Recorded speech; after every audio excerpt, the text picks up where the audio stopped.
How's it going? My name is JC Lopez, and I am working on the first year experience, and this is... I'm Angelique Serrano, and I'm working with Campus Living and Community Development as a summer community resource assistant.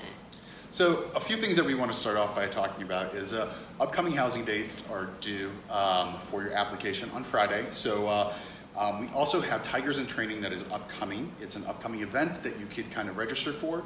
And the dates are June 10th, June 24th, July 8th, July 22nd. More information can be found on depaw.edu/FYE. But today, kind of what we're going to be talking about is a little bit about your floor picks, your roommate picks, and your housing application. So we're going to start with Angelique because she is a... Yes. So again, I'm working with CLCD as a community resources assistant, and I'm mostly working on the first year application process. And so I'm kind of the point person for any and all housing questions. That's good. So we have some questions that people have submitted in order to help the process along. And Angelique has ways that you can really learn and start preparing for your application to be submitted. So one of the popular questions is, what comes in a room, Angelique? Yeah, so in your room, every student will get a bed, which is twin XL, your mattress, a dresser, and a bookcase that comes with the dresser as well. You'll also get a desk with a desk lamp, and also another bookcase as well, and even your own chair for your room. You'll also get some type of closet or wardrobe space for your clothes and storage. So what are some recommendations on what people should definitely bring for their rooms? So definitely bring things like bedding, toiletries, your towel, a shower caddy, flip-flops for the shower because we do have communal bathrooms. So those are some of the definite things you should bring, and we're going to have a complete list on CLCD's Facebook page as well as our Instagram account later on in the summer, so be on the lookout for that as well. Remember though, when you're packing to move in, less is always more. Just remember, you have to move that stuff all out, so it's kind of better to bring less in the beginning and see how it is at first. Just pick up things as you go home and visit. Yeah, exactly. Awesome. Well, can you talk a little bit about the different floor types that are available to students and our first year communities? Yeah, so we do have single gender floors. We also have our co-ed floors, which are very popular. But we do have two intentional communities, and so one is our healthy living communities. Okay.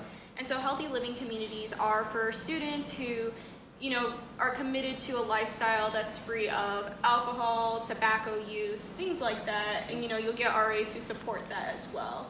And so it's a very intentional community to, live and promote that healthy lifestyle as well. So I'm assuming there's activities for students to engage in that kind of promote some of that behavior and that lifestyle? Yeah, the first year resident assistants in those halls, they will actually do programming specifically for those students. Okay, all right. So, yeah. Well, what about the rainbow community?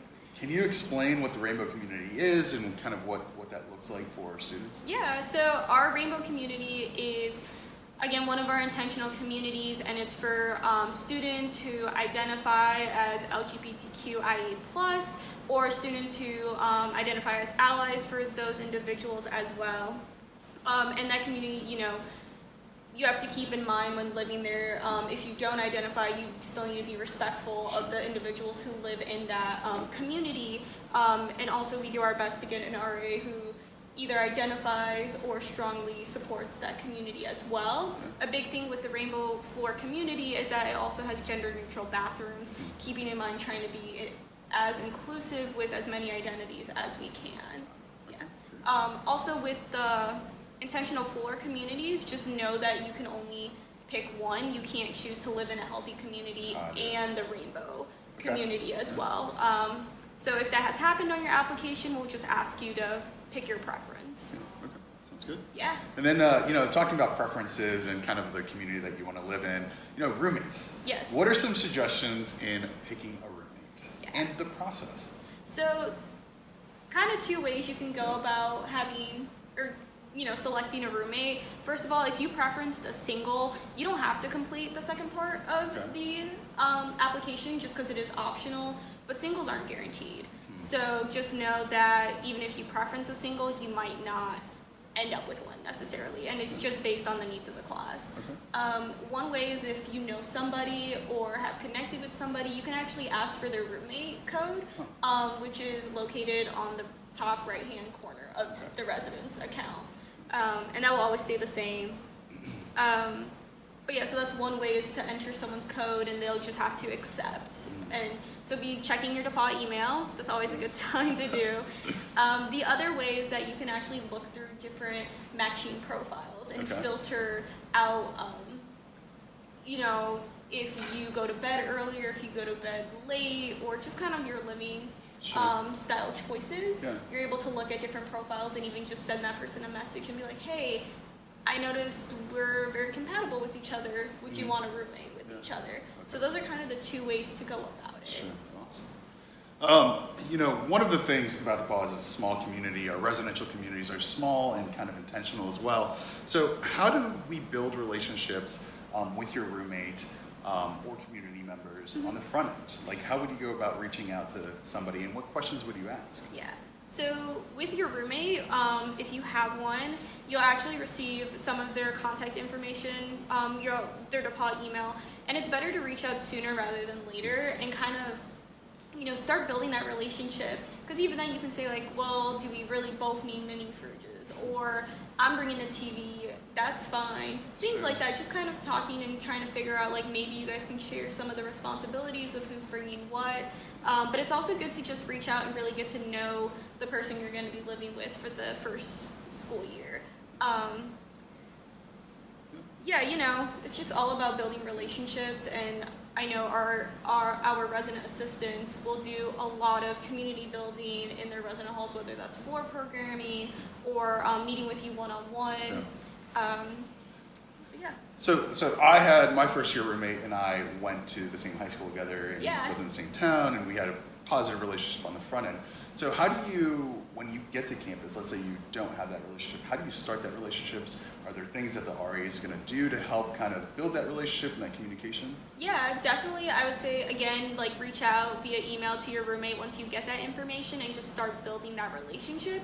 Our resident assistants will also sit down with you and your roommates, whether you're in a doubles, triple, or quad, and actually do a roommate agreement, which kind of gets at those harder hitting questions about guests coming over, sharing items, you know, even like room temperature, things like that, you know, just to kind of get that. And they'll do that within like the first few weeks of when you arrive on DePauw's campus, just to kind of, you know, set that standard of how you'll live together in your environment. So one other question that a lot of students have is, can they preference a building, and why can't they preference a building? Yeah, so our students cannot actually preference a building. We select what buildings will be used after the applications have all been submitted, just to see what is the need for each class as they come into DePauw. So unfortunately, building preferences aren't an option, but you can preference your room type and you can preference your floor type. And you can also prioritize which one matters to you more. So does it matter that you have a double more versus being in the healthy living or not healthy living, the like single gendered floor or like a co-ed floor? So kind of like taking in, so like making sure you're being honest with your application about what are your preferences, what matters to you most. So for me, my first year, what mattered to me most was having my own room. You know, growing up with 3 older sisters, I never really had a room for myself. So a single was very important to me. And by coincidence, I just also happened to get that in a healthy living community. So it just works sometimes. But really just understanding like what are your preferences. Yeah. So let's say somebody has submitted their application and they found that they need to make an edit, or they have questions about the process. Who should they contact? Where should they reach out to? Yeah, definitely. If you need to make any changes to your application, you can just shoot an email over to housing@depaul.edu and just ask that you want to make a change to your application, and we'll let you go back in and make that change as long as you submit it again before the June 7th deadline. You could also, if you have any other questions, you can also call Campus Living and Community Development. at 765-658-4500, and we'll all be able to answer any of your questions that you may have. Awesome. Yeah. Well, I think one other thing that we want to encourage students to take the opportunity to, if they are able to, is to attend Tigers in Training. Yeah. Those Tigers in Training days are a great way for students to come to campus, get questions answered, get help and support with some of the summer online orientation items that they have upcoming and due. And again, those dates are June 10th, June 24th, July 8th, and July 22nd. So please reach out, and if you're able to attend, we would love to have you and kind of support you through your process.